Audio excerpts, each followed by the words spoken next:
Friday morning arrives, and you refresh your banking app. The screen updates, your paycheck clears, and you feel a quiet sense of security. You assume your money is sitting safely in a digital vault, waiting for the exact moment you need to pay rent or buy groceries. But the legal reality is quite different. The exact second you make that deposit, the money legally stops being yours. You hand over ownership of those funds to the institution, and in exchange, you are reclassified as an unsecured creditor. That technical term has massive implications. Because your money isn't locked in a personal safe, an institutional collapse means you are standing at the very back of a long line with everyone else, hoping to recover whatever fraction of your cash remains. So if your paycheck isn't actually sitting in a vault, where does it go? What exactly is the bank doing with your savings in the background to generate record-breaking profits year after year?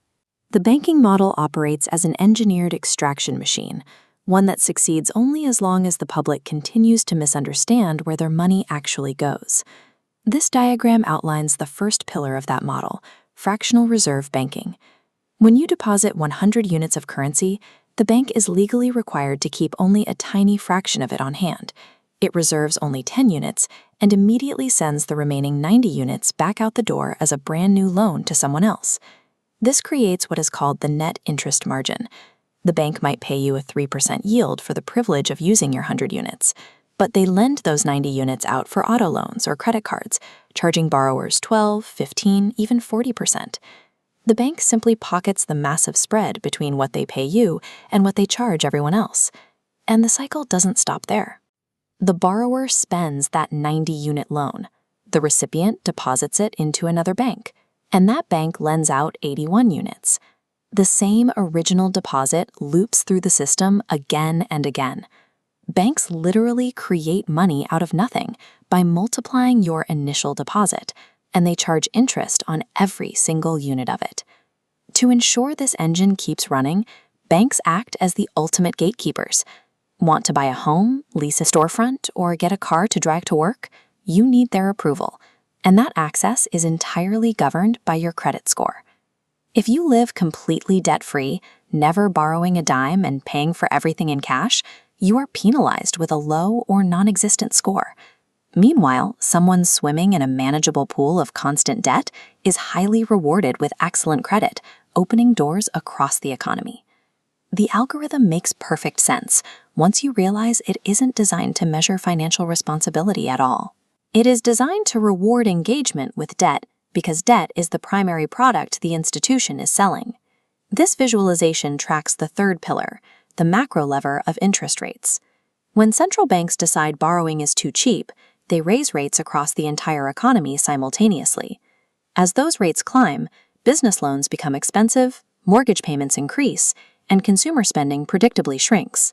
When they flip the lever the other way and drop rates, borrowing becomes incredibly cheap. People take on heavy debt, asset prices inflate rapidly, and consumers feel wealthy on paper while actually over-leveraging their futures. The institutions that control the levers position themselves to profit from both sides of these cycles. Ordinary consumers, unaware of the mechanics, simply feel the whiplash, paying more when rates rise and borrowing too much when they fall. This extraction reaches far beyond the massive scale of central bank rates, moving directly into your personal checking account through a series of invisible microtraps. You know the charges: account maintenance fees, ATM penalties for using another machine, foreign transaction charges, minimum balance penalties. Individually, each fee looks completely trivial, a couple of dollars here, 50 cents there.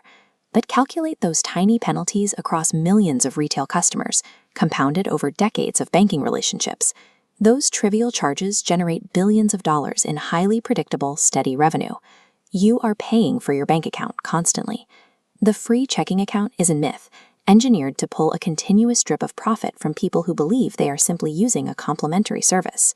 You cannot simply opt out of this ecosystem. Avoiding banks entirely is neither practical nor advisable. And despite how the mechanics look, banks are not inherently evil. They are simply rational, profit-maximizing institutions operating exactly as they were built to operate. The defense starts with deliberate behavior. The absolute first rule is to never carry a credit card balance. The moment you let debt roll over to the next month, You are voluntarily handing the bank a 40% annual return on your money. Second, you build an emergency cash fund large enough to absorb a major life shock. You do this so you are never forced to borrow money at crisis rates when you are at your most vulnerable. Finally, you invest the difference. You take the gap between the tiny yield the bank pays you and the much larger return the broader market historically offers, and you compound it over decades. Financial freedom does not require dismantling the banking machine. It simply requires seeing the machine clearly, understanding the exact cost of its products, and finally choosing to play the game with your eyes open.